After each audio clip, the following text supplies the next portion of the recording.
मौजूदीन समासंदन के ऑनलाइन मंच पे आप सभी का हार्दिक अभिनंदन है। जैसे कि मैंने आपसे वादा किया था कि केंद्रीय बजट को मैं कई भागों में लेकर आया हूँ, लेकर आऊँगा मतलब। तो आज मैं लेकर आया हूँ उसका भाग 4। ठीक है? तो चलिए प्रारंभ करते हैं भाग 4 को। देखिए भाग 4 में पहला क्वेश्चन कौन-सा है? पहला क्वेश्चन है कि जो एंजल टैक्स है, एंजल टैक्स आधिकारिक तौर पर आयकर अधिनियम की किस धारा में रखा गया है? तो बेटा ये रखा गया है 1 में, डी है आंसर इसका। तो डी में क्या है? 56 क्लॉज़ 2 और 7 बी बेटा। चलिए टिक कीजिएगा इसको। आता है नेक्स्ट में, एंजल टैक्स।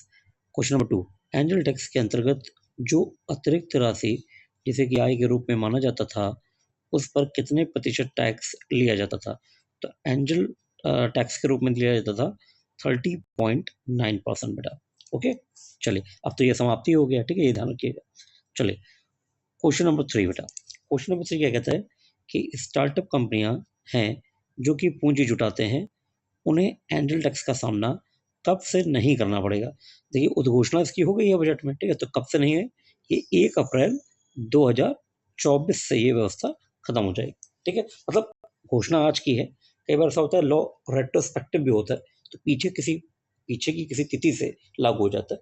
तो 1 अप्रैल 2024 से ये प्रभाव खत्म हो जाएगा। ठीक है, जिसकी घोषणा अभी हाल ही में हुई है। ठीक है, चलिए बजट में आते हैं नेक्स्ट पे, क्वेश्चन नंबर 4 पे बेटा। क्वेश्चन नंबर 4 क्या कह रहा है कि एंजल टैक्स की शुरुआत किस वर्ष से हुई थी? तो एंजल टैक्स की शुरुआत जो हुई थी वो वर्ष 2012 से हुई थी बेटा। ठीक है, टिक कर दीजिए इसको। चलिए आते हैं नेक्स्ट में। नेक्स्ट में क्वेश्चन नंबर 5। क्वेश्चन नंबर 5 क्या कह रहा है कि बड़े आकार के इलेक्ट्रॉनिक निर्माण के लिए उत्पादन आधारित प्रोत्साहन पीएलआई योजना का आवंटन संशोधित अनुमानों में 4,489 करोड़ रुपए से बढ़ाकर वित्त वर्ष 2025 में कितना कर दिया गया है? तो ये कितना कर दिया गया है बढ़ाकर? 6,125 करोड़ रुपए कर दिया गया बेटा। ठीक है, टिक कीजिए इसको, मोस्ट इंपॉर्टेंट। चलिए आता है नेक्स्ट में, क्वेश्चन नंबर 6। क्वेश्चन नंबर 6 क्या कह रहा है कि इंडिया एआई मतलब आर्टिफिशियल इंटेलिजेंस मिशन के तहत सरकार ने वित्त वर्ष 2025 में कितने करोड़ रुपए आवंटित किए हैं? तो बेटा इसके लिए आवंटित किए कितने किए गए हैं? 511 करोड़ रुपए। ठीक है बेटा, 511 करोड़। चलिए आता है नेक्स्ट में, क्वेश्चन नंबर 7 की ओर बढ़ते हैं बेटा। क्वेश्चन नंबर 7 क्या कह रहा है कि नेशनल इंफॉर्मेटिक्स सेंटर एनआईसी को कितने करोड़ रुपए बजट 2025 के अंतर्गत आवंटित किए गए हैं? तो ये किए गए हैं 1748 करोड़ रुपए। ठीक है, निक को कितने दिए गए हैं? 1748 करोड़ रुपए।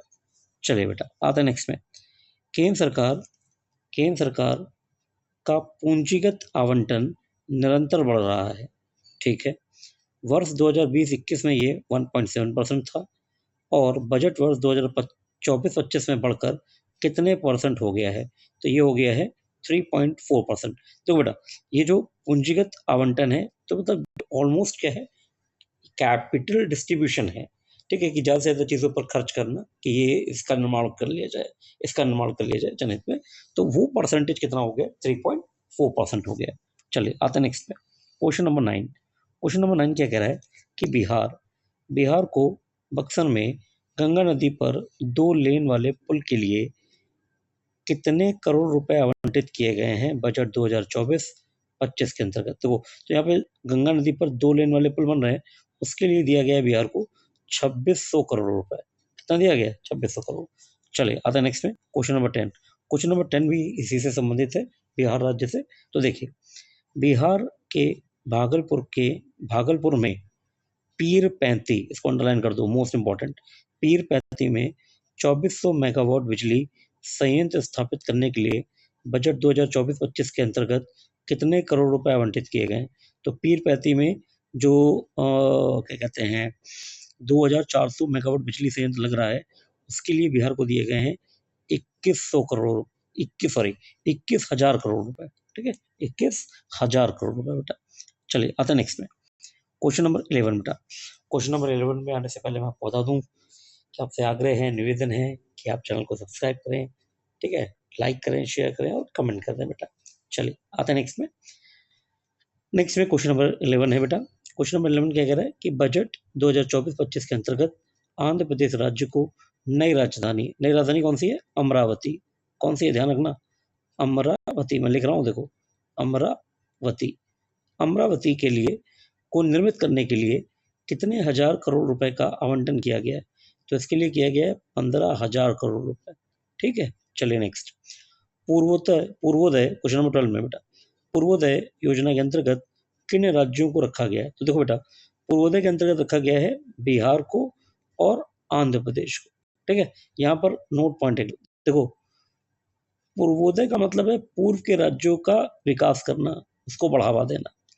तो भैया बिहार तो जो है वो भैया पूर्व में आता है, मगर आंध्र प्रदेश तो नहीं आता, मगर आंध्र प्रदेश को भी इसमें रखा गया है। ठीक है, ध्यान रखिएगा। और उसमें पश्चिम बंगाल भी शामिल है। ठीक है, प्लस पश्चिम बंगाल भी है। ठीक है, मगर अभी के लिए मैं जो बोल रहा हूँ वो ध्यान रखिए कि अभी आपने देखा ना पूर्वोदय, पूर्वोदय योजना क्या है? तो पूर्व के राज्यों को बढ़ावा देना। तो पूर्व के राज्य में कौन है? बिहार तो है, ये बात तो सही है, मगर ये तो दक्षिण क्षेत्र, दक्षिण का राज्य है, इसको यहाँ पे जगह दी है, तो इसको भी जगह दे दी है। ठीक है, और कारण सभी को पता है।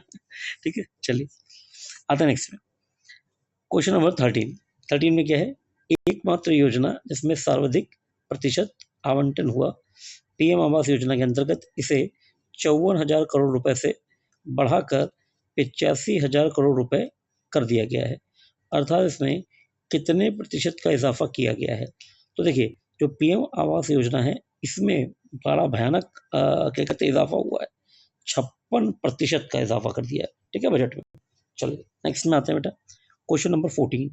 क्वेश्चन नंबर 14 क्या कह रहा है कि रेलवे के वर्ष 2024-25 के अंतर्गत केंद्रीय बजट के अंतर्गत पूंजीगत व्यय, वही कैपिटल एक्सपेंडिचर में, ये लिखा हुआ है देखिए, कैपिटल एक्सपेंडिचर में कितने प्रतिशत की वृद्धि हुई है? तो कैपिटल एक्सपेंडिचर जो रेलवे का है उसमें 2% की वृद्धि हुई है। ठीक है, 2% बढ़ा है। चलिए आते हैं नेक्स्ट में, क्वेश्चन नंबर 15। क्वेश्चन नंबर 15 क्या कह रहा है कि सोने और चांदी पर पूर्व में कितने प्रतिशत सीमा शुल्क अर्थात कस्टम ड्यूटी ली जाती थी? तो पूर्व में ली जाती थी कस्टम ड्यूटी सीमा शुल्क 15%। ठीक है, 15%। चलिए आता है नेक्स्ट में, क्वेश्चन नंबर 16। बहुमूल्य धातु जैसे प्लेटिनम, पैलेडियम, ओस्मियम, रुथेनियम और इरिडियम पर सीमा शुल्क 15.4% से घटकर कितना रखने का प्रस्ताव किया है? तो ये 6.4 हो जाएगा। देखिए, सोने चांदी पे 15% से घटकर वो 6 हो गया है। ठीक है, और इस पर ये कितना हो गया? इस पर ये हो गया 6.4, 15.4 से घटकर 6.4 हो गया। ठीक है, ये ध्यान रखिएगा। चलिए आता है नेक्स्ट में, क्वेश्चन नंबर 17 बेटा। क्वेश्चन नंबर 17 क्या कह रहा है कि गोल्ड अर्थात सोने पर क्या उपकर यानी सेस लगाया जाता है? तो हाँ, इस पर सेस लगता है। ठीक है, चलिए क्वेश्चन नंबर नेक्स्ट। अच्छा, सेस क्या होता है पहले मैं बता दूं। किसी विशेष कार्य को करने के लिए, इसको नोट पॉइंट में ले लो। ठीक है, हालांकि मैंने शब्दावली के लिए बोला है आपको कि अलग से एक वीडियो बनाएंगे हम शब्दावली के लिए, बजट शब्दावली के लिए, तो उसमें ये सारी चीजें मैं क्लियर करवा दूंगा। ठीक है, देखिए उपकर क्या होता है? उपकर, सेस को बोलते हैं उपकर। उपकर क्या होता है कि सरकार किसी विशिष्ट कार्य को करने के लिए, सरकार किसी विशिष्ट कार्य को करने के लिए, विशिष्ट कार्य को करने के लिए, को करने के लिए, करने के लिए टैक्स पर जो अतिरिक्त टैक्स देती है, ले लेती है, प्राप्त करती है, उसे क्या कहते हैं? उसे सेस कहते हैं। ठीक है, ये ध्यान रखिएगा।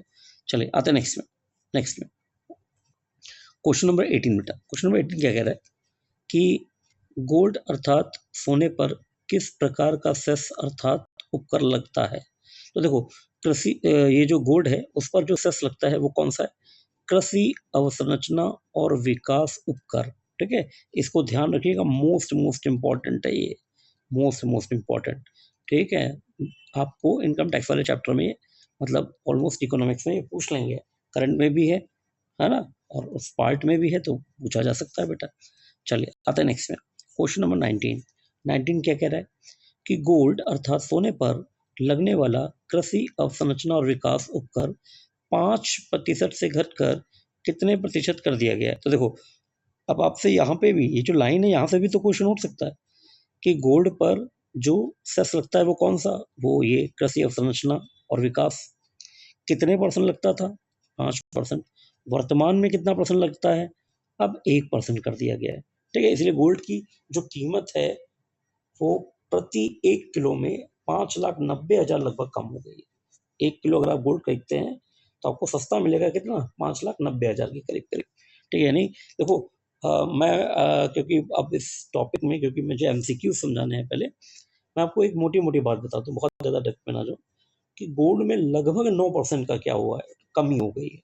6% का वो और ये मिलाकर तो ऑलमोस्ट कम से कम 9% गोल्ड क्या हो गया, सस्ता हो गया, जिसकी वजह से प्रति किलो रेट 5,90,000 क्या हो गया, लगभग कम हो गया बेटा। चलिए आते नेक्स्ट में। नेक्स्ट में आइए क्वेश्चन नंबर 20। क्वेश्चन नंबर 20 क्या कह रहा है कि बजट 2024-25 के अंतर्गत शिक्षा, रोजगार, कौशल के लिए कितने लाख करोड़ रुपए, ठीक है, तो वो कितना किया गया? 1.48 लाख करोड़, ठीक है। चलिए next. Budget question number 21। Budget 2024-25 के अंतर्गत टीडीएस में भी बदलाव कर दिया गया है। टीडीएस मतलब टैक्स डिडक्शन एट सोर्स। इसमें 12 महीने में से ज़्यादा देरी पर जुर्माना लगता था, ठीक है। यानी अगर कोई डिले कर रहा है और लगभग 1 साल हो गया है तो जुर्माना लगता था, परंतु अब इतने माह की देरी पर लगेगा जुर्माना, या जो जुर्माना लगेगा वो लिया जाएगा। तो भैया जो 12 महीने का डिले होता था उस पर जुर्माना लगता था, अब अगर गलती से भी क्या हुआ, 1 माह का भी डिले हुआ तो भी क्या लग जाएगा? जुर्माना लग जाएगा। चलिए आते हैं नेक्स्ट में। क्वेश्चन नंबर 22 बेटा। क्वेश्चन नंबर 22 क्या कह रहा है कि टीसीएस टीसीएस क्या सोने अर्थात गोल्ड की खरीद पर लगाया जाता है? टीसीएस का मतलब है tax collected at source. Tax collected at source, ठीक है। Tax collected at source. चलिए देखिए, तो पूछ क्या रहा है कि गोल्ड की खरीद पर लगता है, तो हाँ, कुछ शर्तों के साथ लगाया जाता है। अब देखो शर्तें क्या है, ये शर्तों को मैं लिख रहा हूँ नोट पॉइंट पर, ठीक है। चलिए नोट पॉइंट पर लिख रहा हूँ, देखिए शर्त क्या है इसकी। शर्त भैया इसकी सिर्फ इतनी होती है, शर्त,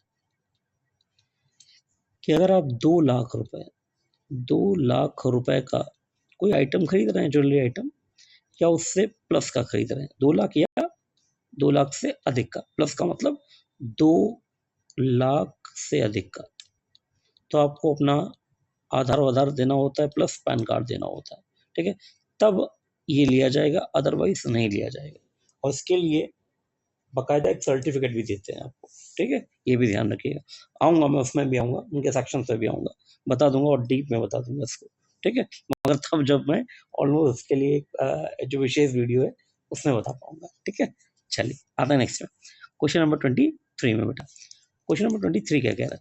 23 कह रहा है कि बजट 2024-25 के अंतर्गत प्राप्तियां, रिजल्ट कितने हजार करोड़ रहने का अनुमान है? तो प्राप्तियां क्या है? 308027 करोड़ रुपए, ठीक है मामला। चलिए आते हैं नेक्स्ट में, यानी 30,80,275 करोड़ रुपए। चलिए क्वेश्चन नंबर 24। वित्त वर्ष 2024-25 के लिए वित्त मंत्री के अंतर्गत कितने लाख करोड़ का बजट पेश किया गया है? तो ये 48 लाख करोड़ का बजट है जो पेश किया गया है।